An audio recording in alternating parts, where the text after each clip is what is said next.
नमस्कार, आप देख रहे हैं न्यूज़ ज़ीरा और मैं आपके साथ विपिन। इस समय मैं हूँ पटना में लोजपा के प्रदेश कार्यालय रामविलास गुट के और यहाँ पर आप कुछ ही देर में लोजपा रामविलास गुट के जो संसदीय बोर्ड के जो अध्यक्ष है उल्लास पांडे, आज उनका कुछ देर बाद उनका जो प्रेस कॉन्फ्रेंस होने वाला है। ये प्रेस कॉन्फ्रेंस आपको बता दें कि बता दें कि 10 वर्ष पूर्व बिहार में रणवीर सेना के प्रमुख बालेश्वर मुखिया की हत्या हो गई थी आरा में, और उसी के सिलसिले में हत्या के बाद काफ़ी विद्रोह हुआ था, हंगामा हुआ था। वो सबको पटना लाया गया था और काफ़ी लोग आक्रोशित थे। बहुत बहुत बड़े हादसा हो गई थी। उसके बाद इस केस को सीबीआई को सौंपा गया था और ये केस को लगभग 10 वर्ष हो चुके हैं। अब जाकर सीबीआई ने इस केस में हुल्लास पांडे का नाम लिया है और इसी के सिलसिले में अब ये देखना है कि लोजपा रामविलास गुट के जो संसदीय बोर्ड के जो अध्यक्ष हुए हुल्लास पांडे, आज वो प्रेस कॉन्फ्रेंस में क्या कहते हैं और उसके बाद वो अपने पद से इस्तीफा देते हैं कि अपने पद पर बने रहते हैं। अब आगे देखते हैं वो प्रेस कॉन्फ्रेंस में क्या वो बता जैसा कि आप सब मीडिया के यहाँ हमारे प्रतिनिधि उपस्थित हैं, आप ही लोगों के माध्यम से, मीडिया के माध्यम से ही हमको ज्ञात हुआ कि एक पुराने 10-12 साल पुराने हत्याकांड में सीबीआई ने हमको आरोपित किया है। बहुत सारे मीडिया के साथियों से फोन पर बात हो रही थी बारी बारी से, तो हम चूंकि प्रदेश से बाहर थे तो हम सोचे कि एक ही साथ सभी हमारे मित्र साथी आ जाए और सबको हम अपना बात बताएं और अपना पक्ष रखें। जिस तरीके से इस हत्याकांड में हमारा नाम जोड़ा जा रहा है, इसमें कतई कहीं से भी सच्चाई नहीं है और सत्य को परेशान किया जा सकता है, पराजित नहीं किया जा सकता। आज लगभग 2012-13 की ये घटना है और 2023 हो गया। 10 वर्षों के बाद हमारे नाम का जोड़ना अपने आप में ये संकेत देता है कि कहीं न कहीं इसमें राजनीतिक षड्यंत्र हुआ है।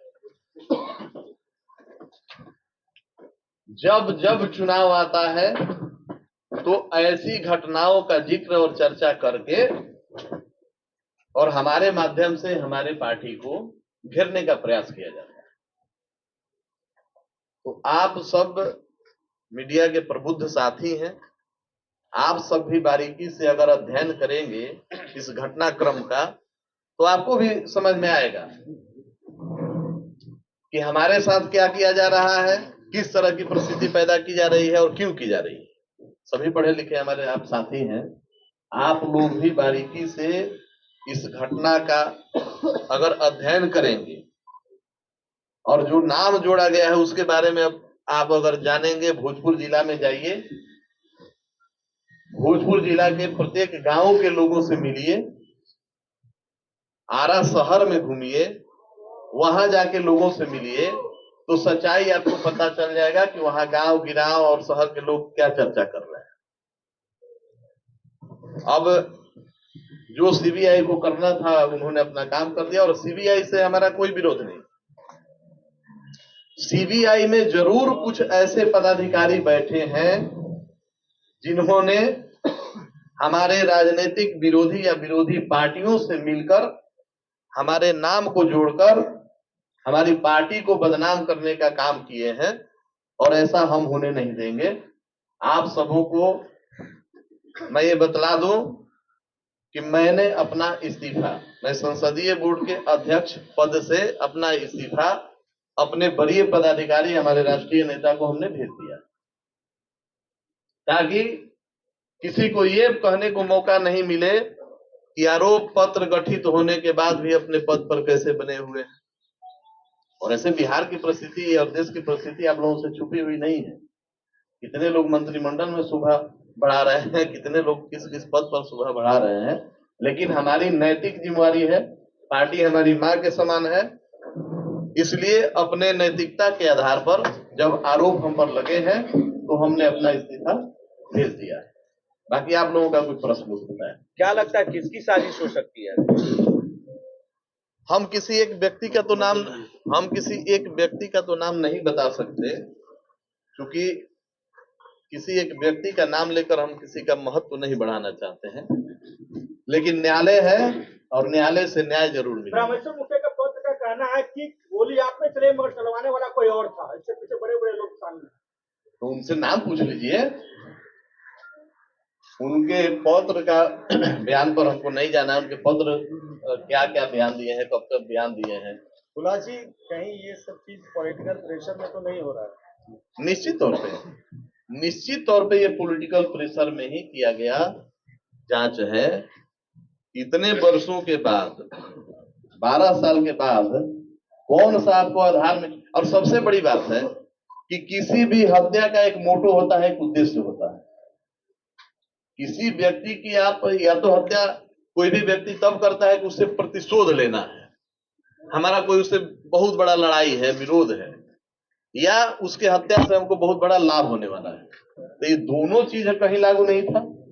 स्वर्गीय परमेश्वर मुखिया जी के हत्या से हमको क्या फायदा, और दूसरी बात यह है कि उनसे हमारा कोई विरोध था ही नहीं। क्या पार्टी की तरफ से दबाव हुआ है या आपने इस्तीफा दिया है? पार्टी की तरफ से क्यों दबाव आएगा?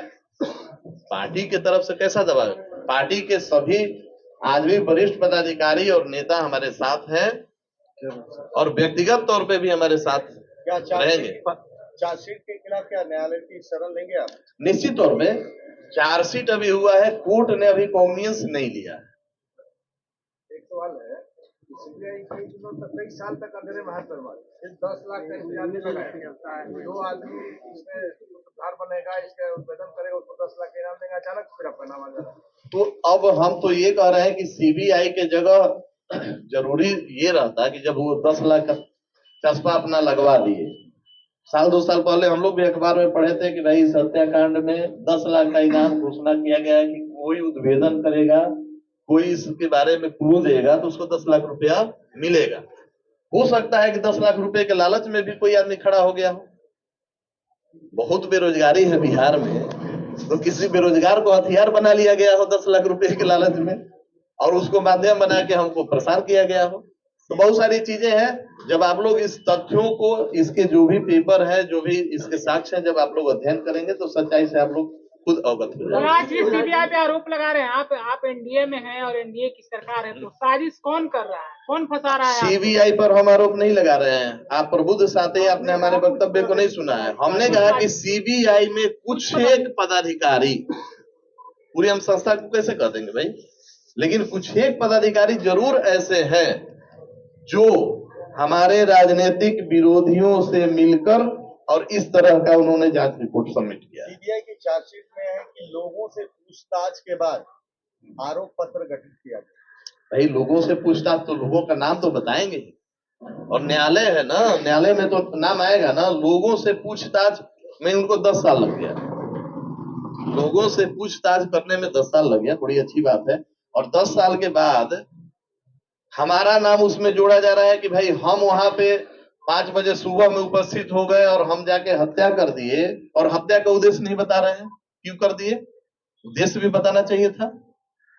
और जिस दिन का ये घटना का जिक्र आप कर रहे हैं, उस दिन हम अपने सरकारी आवास में और कम से कम 5-6 अंगरक्षक के साथ अपने हम सरकारी आवास में पटना में उपस्थित हैं। तो जहां एक तरफ सरकार के ही 5-6 सुरक्षा कर्मी हमारे साथ सरकारी आवास में उपस्थित हैं, और वहीं दूसरी तरफ आप कह रहे हैं कि नहीं, 5 बजे सुबह पहुंचकर हमने हत्या कर दिया, तो हास्यास्पद है, ये बनावटी है, और ये बनावटी कागज उनका कोर्ट में नहीं टिकेगा। सीबीआई पे आपसे सवाल खड़ा करते हैं उल्लास पांडे जी, सीबीआई मतलब जो काम कर रही है मिली भगत से कर रही है, या फिर आपका जो पॉलिटिकल कोई दुश्मन है उसके साथ मिलकर काम कर रहा है, तो ये कहाँ तक आप मतलब समझते हैं कि सीबीआई को कटघरे में खड़ा कर रहे हैं? आपका नाम आया तो सर, सीबीआई को फिर से हम कह दें कि सीबीआई में भी कुछ व्यक्ति होते हैं, कुछ पुलिस के ही लोग चुनकर सीबीआई में जाते हैं।